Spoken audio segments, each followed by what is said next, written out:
ಜೀವನದಲ್ಲಿ ಕೆಲ ಬಾಗಿಲುಗಳು ಎಷ್ಟೋ ತಟ್ಟಿದರೂ ತೆಗೆಯದಂತಾಗುತ್ತವೆ. ಕೆಲ ಅವಕಾಶಗಳು ನಮ್ಮ ಕೈಯಿಂದ ಜಾರಿ ಹೋಗುವಂತೆ ಕಾಣುತ್ತದೆ.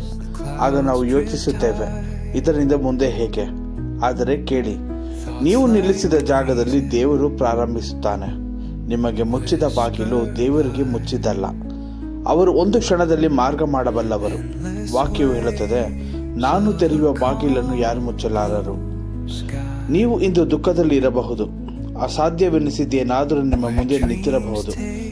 ಆದರೆ ದೇವರು ಮಧ್ಯ ಪ್ರವೇಶಿಸಿದಾಗ ಮುಚ್ಚಿದ ಬಾಗಿಲುಗಳು ತಾನೇ ತೆರೆದುಕೊಳ್ಳುತ್ತವೆ.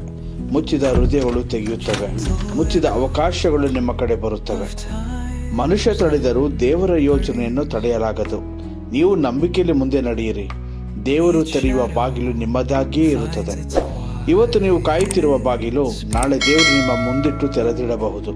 ನಂಬಿಕೆ ಇಟ್ಟು ಮುಂದೆ ಸಾಗಿರಿ. ದೇವರು ತೆರೆಯುವ ಬಾಗಿಲು ಯಾರಿಂದಲೂ ಮುಚ್ಚಲಾಗದು.